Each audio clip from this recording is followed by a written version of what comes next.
చాలా సినిమాలు వచ్చినాయి. 'లైఫ్ ఈజ్ బ్యూటిఫుల్' కానీ, 'హ్యాపీ డేస్' కానీ చాలా ఉన్నాయి. ఇందాక మనోళ్ళు 'ప్రేమ దేశం' అన్నారు, 'బేబీ' అన్నారు. చాలా సినిమాలున్నాయి. ఏముంటుంది దానికి, దీనికి డిఫరెన్స్ ఏముంటుంది? ఒకే ఎమోషన్ లవ్ ఉంటుంది. ఇద్దరు అబ్బాయిలుంటారు, ఒక అమ్మాయి ఉంటుంది.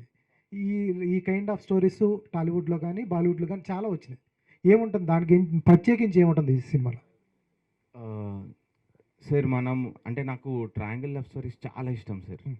నేనే 100 చూసిన. ఒకటే లాంగ్వేజ్‌లో కూడా అన్ని లాంగ్వేజ్‌లో కవర్ చేసిన. సో మన సినిమా ట్రయాంగిల్ లవ్ స్టోరీలా కనిపించిన it is also a sports comedy. And triangle love story చిన్నగా ఉంటుంది, ఆ జాన్రానే చాలా చిన్నగా అని అనుకుంటాం కదా. So what if 2000, 3000 people in a ground are looking and cheering for two best friends who are fighting for a girl, and that's a kite competition. అది it's never ever scene visual till date. అంటే మనము అన్న చెప్పినట్టు సైలో ఎట్లా ఉంటుంది, ఇది fun టోన్లో ఉంటుంది, emotional టోన్లో ఉంటుంది.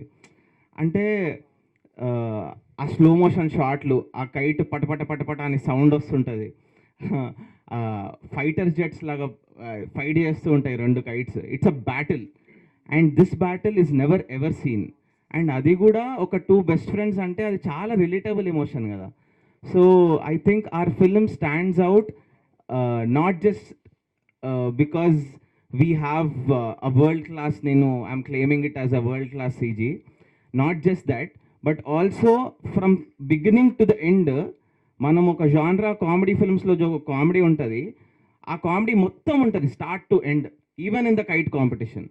సో అది మనం ఇప్పటిదాకా చూడలేదు. So that's a very big differentiation point between a regular triangle love stories and పతంగ్.